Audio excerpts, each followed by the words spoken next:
کتاب آواز سے میں ہوں ابو عبداللہ۔ میرا جینا میرا مرنا کا اگلا چیپٹر شروع کر رہا ہوں۔ قبر۔ یہ چیپٹر کافی بڑا ہے، اس لیے اس چیپٹر کو 3 یا 4 حصوں میں ڈیوائیڈ کیا جائے گا، یعنی 26.1، 26.2، 26.3، 26.4۔ قبر دنیا کا آخری گھر اور آخرت کے گھر کا پہلا دروازہ ہے۔ سیدنا برا رضی اللہ تعالیٰ عنہ سے روایت ہے کہ ہم رسول اللہ صلی اللہ علیہ وآلہ وسلم کے ساتھ ایک جنازے میں تھے۔ آپ صلی اللہ علیہ وآلہ وسلم قبر کے کنارے بیٹھ کر رونے لگے، حتیٰ کہ مٹی آپ صلی اللہ علیہ وآلہ وسلم کے آنسوؤں سے تر ہو گئی۔ پھر آپ صلی اللہ علیہ وآلہ وسلم نے ارشاد فرمایا، اے میرے بھائیوں، اس دن کے لیے کچھ تیاری کر لو۔ ابن ماجہ۔ سیدنا عثمان رضی اللہ تعالی عنہ بن عفان کے آزاد کردہ غلام ہانی رضی اللہ تعالی عنہ کا بیان ہے کہ سیدنا عثمان رضی اللہ تعالی عنہ جب کسی قبر کے پاس کھڑے ہوتے تو روتے، یہاں تک کہ اپنی داڑھی تر کر لیتے۔ ان سے پوچھا گیا کہ جنت اور جہنم کے ذکر پر آپ اتنا نہیں روتے، البتہ قبر کو یاد کر کے کیوں رونے لگتے ہیں؟ تو انہوں نے فرمایا کہ میں نے رسول اللہ صلی اللہ علیہ وآلہ وسلم کو ارشاد فرماتے سنا ہے، قبر آخرت کی منزلوں میں پہلی منزل ہے۔ اگر یہاں آدمی نجات پا گیا تو بعد کا مسئلہ آسان ہے، اور اگر یہاں چھٹکارا نہیں ملا تو بعد کے مراحل سخت تر آئیں گے۔ نیز میں نے رسول اللہ صلی اللہ علیہ وآلہ وسلم کو یہ فرماتے سنا ہے، قبر سے زیادہ ہولناک منظر میں نے کبھی نہیں دیکھا۔ ہانی رضی اللہ تعالیٰ عنہ کہتے ہیں کہ ایک قبر کے پاس کھڑے ہو کر سیدنا عثمان رضی اللہ تعالیٰ عنہ یہ شعر پڑھ رہے تھے، وَإِن تَنْجُو مِنْهَا تَنْجُو مِنْ ذِي عَظِيمًا وَإِلَّا فَإِنِّي لَا أَحَالُكَ نَاجِيًّا۔ اگر تو قبر کی مصیبت سے نجات پا جائے تو پھر بہت بڑی مصیبت سے نجات پا جائے گا، ورنہ میرا خیال یہ ہے کہ پھر تجھے نجات نہیں ملے گی۔ حقیقت یہ ہے کہ یہاں قبر میں بھی انسان کو اس کا چھوڑا ہوا عمل ہی فائدہ یا نقصان دے گا۔ حدیث رسول اللہ صلی اللہ علیہ وآلہ وسلم ہے، مرنے والے کا اچھا عمل اچھی انسانی صورت میں قبر میں اس کے ساتھ رہے گا، اور برا عمل بری انسانی شکل میں اس کے پاس رہ کر مزید اذیت کا سبب بنے گا۔ بحوالہ کنز الاعمال۔ یہ ساتھی دفن کے وقت سے قیامت برپا ہونے کے دن تک ساتھ نبھائے گا۔ اور ایک اور حدیث میں ہے، 3 چیزیں انسان کی ساتھی ہیں۔ پہلا ساتھی یعنی مال و اسباب جو مرتے ہی اس کا ساتھ چھوڑ دیتا ہے۔ دوسرا ساتھی اس کا کنبہ اور حلقہ احباب جو تدفین تک ساتھ نبھانے آتا ہے اور پھر واپس چل دیتا ہے۔ تیسرا ساتھی یعنی عمل جو باقی رہ جاتا ہے، قبر میں داخل ہونے اور وہاں سے اٹھنے تک ساتھ نبھاتا ہے۔ تینوں ساتھیوں میں سے یہی میت کا سچا دوست ہے۔ بحوالہ کنز الاعمال۔ دفن کرنے کا اسلامی طریقہ۔ قرآن پاک میں اللہ تعالیٰ کا ارشاد ہے، ثم اماتہ فاکبرہ، عبسہ 21۔ پھر اس کو موت دی اور قبر میں دفن کرایا۔ ایک اور جگہ ارشاد ہوتا ہے، کیا ہم نے زمین کو سمیٹ کر رکھنے والی نہیں بنایا، زندوں کو بھی اور مردوں کو بھی؟ المرسلات 26-27۔ امام بخاری رحم اللہ بیان کرتے ہیں کہ سورہ عبسہ میں جو فَأَكْبَرَهُ ہے تو عرب لوگ کہتے ہیں اکبرت الرجل اقبروہ، یعنی میں نے اس کے لیے قبر بنائی، اور قبر تو ہو کا معنی میں نے اس کو دفن کیا۔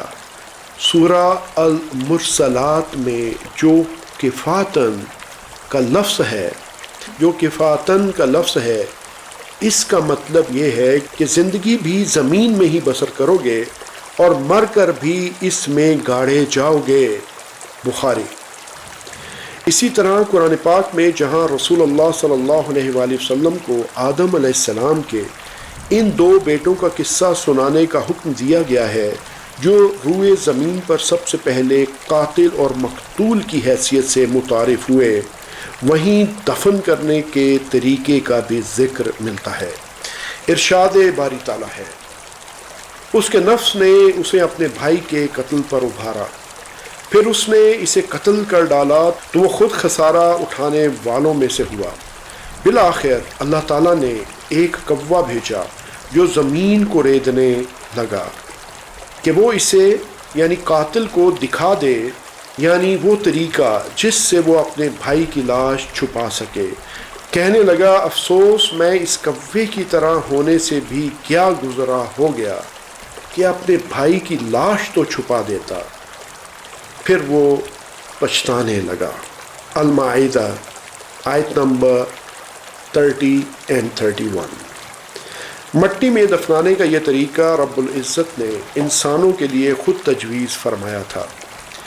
اس وقت سے مسلمان اپنی میتوں کو اسی طرح دفن کرتے چلے آ رہے ہیں، لیکن دنیا میں مختلف قومیں اس کے علاوہ بھی دوسرے مختلف طریقوں سے اپنی میتیں دفن کرتی ہیں۔ قبر کھودنے والا، انسان کی خدمت کا یہ شعبہ بھی اسلام میں اجر و ثواب سے محروم نہیں رکھا گیا۔ نبی کریم صلی اللہ علیہ وآلہ وسلم نے فرمایا، جس نے میت کے لیے قبر کھودی اور اسے اس میں اتارا، اللہ نے اس کے لیے ایک گھر کا اجر لکھ دیا جس میں وہ قیامت تک قیام کرے گا۔ حاکم۔ قبر کی اقسام۔ قبر دو قسم کی ہوتی ہے، ایک لحد یعنی بغلی اور دوسری شق یعنی صندوقی۔ اسے دریغ بھی کہتے ہیں۔ شق کے انداز کی قبر بھی ضرورتاً جائز ہے، لیکن لحد افضل ہے، بحوالہ بخاری۔ اللہ کے رسول صلی اللہ علیہ وآلہ وسلم نے فرمایا، لحد ہمارے لیے اور شق ہمارے غیروں کے لیے ہے۔ احمد، ابو داؤد، ترمذی۔ لحد یعنی بغلی قبر وہ ہے کہ لمبائی میں مثلاً جنوباً اور گہرائی میں سیدھا کھودنے کے بعد اس کی گہرائی میں نیچے دائیں جانب مغرب کی طرف ایک گڑھا کھود کر اس میں میت کو رکھا جائے گا، اور کچی اینٹوں کی دیوار سے اس لحد کو بند کر دیا جائے گا۔ مٹی جو اس میں سے نکالی گئی تھی وہی اس جگہ کو بھرنے کے لیے استعمال کی جائے گی۔ یہ طریقہ سنت رسول صلی اللہ علیہ وآلہ وسلم کے مطابق ہے۔ شق، جہاں زمین قدر نرم ہو وہاں شق طرز کی قبر یعنی صندوقی قبر کھودنا بہتر ہے۔ اس میں قبر کی لمبائی میں ایک گڑھا نہر کی صورت میں درمیانے قبر کھودا جائے گا اور اس میں میت کو رکھ کر اوپر تختہ لگایا جائے گا اور پھر مٹی ڈالی جائے گی۔ اس میں بھی مٹی وہی استعمال ہوگی جو کہ کھدائی کے وقت اس میں سے نکالی گئی تھی۔ اندرونی پیمائش، گہرائی۔ قبر گہری اور صاف ستھری ہونی چاہیے، کم از کم گہرائی عام قد کے آدمی کے سینے تک ہوگی۔ اس سے زیادہ یعنی پورے قد کی جتنی گہری ہو تو افضل ہے، بحوالہ احمد نسائی۔ ہشام رضی اللہ تعالی عنہ بن عامر سے مروی ہے کہ غزوہ احد میں لوگوں کو سخت تکلیف پہنچی، اللہ کی راہ میں بہت سے مارے گئے، تو رسول اللہ صلی اللہ علیہ وآلہ وسلم نے دفن سے متعلق ارشاد فرمایا، کھودو اور اسے اچھی طرح صاف کرو اور ایک قبر میں 2-2 3-3 افراد کو دفن کرو اور قرآن کریم زیادہ جاننے والوں کو آگے کرو۔ سنن نسائی۔ رسول اللہ صلی اللہ علیہ وآلہ وسلم ایک انصاری کی تدفین کے وقت ہدایت فرما رہے تھے، سر کی طرف سے کھلا کرو، پاؤں کی طرف سے کھلا کرو اس کے لیے جنت میں کتنے ہی کھجوروں کے خوشے لٹک رہے ہیں۔ مسند احمد۔ چوڑائی، کم از کم چوڑائی بقدر آدھا قد ہونی چاہیے۔ لمبائی، قبر میت کے قد و قامت سے کچھ لمبی کھودنی چاہیے۔ سوکھی گھاس قبر میں بچھانا۔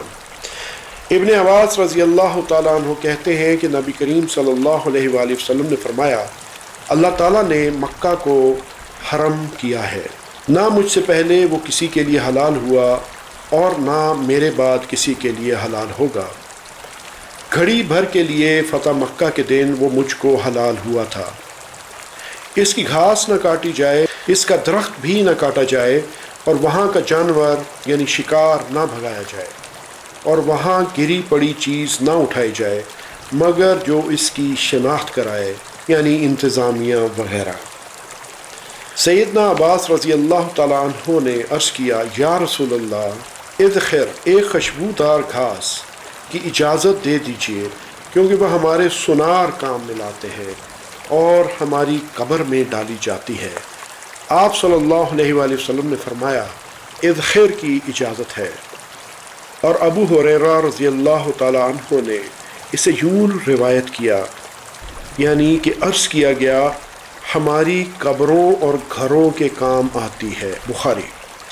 ابن عباس رضی اللہ تعالیٰ عنہ سے مروی ہے کہ رسول اللہ صلی اللہ علیہ وآلہ وسلم کے دفن کے وقت، یعنی جسم اطہر کے نیچے ایک سرخ چادر بچھائی گئی، آپ صلی اللہ علیہ وآلہ وسلم کے غلام شکران رضی اللہ تعالیٰ عنہ نے اسے بچھایا۔ نسائی۔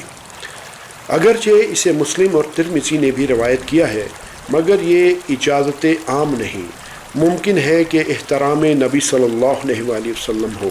البتہ ایک اور روایت کے مطابق اصحاب رسول صلی اللہ علیہ وآلہ وسلم نے اس چادر کو دیکھا تو اسے نکال دیا، کیونکہ یہ شکران رضی اللہ تعالیٰ عنہ کا اپنا عمل تھا، نہ یہ سنت تھی اور نہ ہی انہوں نے صحابہ کرام رضی اللہ تعالیٰ عنہم سے پوچھا تھا۔ اس چیپٹر کا پہلا پارٹ یہیں پہ ختم ہوتا ہے۔ جلد ملتے ہیں اس چیپٹر کے پارٹ نمبر 2 میں۔ اپنا بہت خیال رکھیے گا۔ کتاب آواز سے ابو عبداللہ کو اجازت دیجیے۔ اللہ حافظ۔